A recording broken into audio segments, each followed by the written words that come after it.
আসসালামু আলাইকুম, কেমন আছেন সবাই? আশা করি ভালো আছেন। আমি আলহামদুলিল্লাহ ভালো আছি। আজকে আপনাদের সাথে খুদে ভাত, বাদামের ভর্তা আর চিংড়ির ভর্তা শেয়ার করব। চলুন শুরু করা যাক। আমি প্রথমে 1 কেজি চাল ঝেড়ে পরিষ্কার করে ধুয়ে নিতেছি।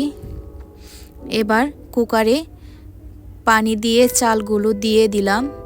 কয়েকটা গোটা কাঁচামরিচ, পেঁয়াজ, সামান্য একটু তেল, পরিমাণ মতো লবণ দিয়ে ঢাকা দিয়ে এবার চলে যাব অন্য স্টেপে। আমি এবার বাদাম, শুকনো মরিচ, পেঁয়াজ, রসুন আর চিংড়ি মাছ এগুলো ভেজে নেব। প্রথমে আমি শুকনো মরিচগুলো ভেজে নিলাম, এবার রসুন ভেজে নেব, এরপরে পেঁয়াজ, কেটে রাখা পেঁয়াজগুলো ভেজে নেব, এরপরে বাদাম তেল দিয়ে সুন্দর করে ভেজে নেব যাতে কাঁচা না থাকে। বাদাম ভাজা হয়ে গেলে এরপরে একই কড়াইতে আমি চিংড়ি মাছগুলোও ভেজে নেব। ভেজে প্রথমে আমি বাদামের ভর্তাটা বেটে নেব, এরপরে এই পাটাই আবারও চিংড়ির ভর্তাটা বেটে নেব।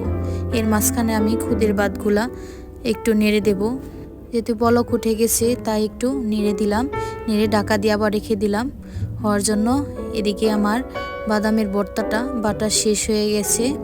একটু সরিষার তেল দিয়ে মাখিয়ে রেখে দিয়ে এবার চিংড়ি মাছগুলোও বেটে নেব। চিংড়ি মাছগুলো বাটা হয়ে গেলে এর মধ্যে একটু সরিষার তেল দিয়ে মাখিয়ে নেব।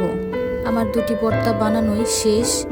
খুদে ভাত তো সবাই কম বেশি খেয়ে থাকেন, আমার মতো এরকম একদিন ট্রাই করে দেখবেন, খেতে দারুণ লাগে গরম গরম খুদে ভাতের সাথে চিংড়ি আর বাদামের ভর্তা। পুরো ভিডিওটি দেখার জন্য সবাইকে অনেক ধন্যবাদ।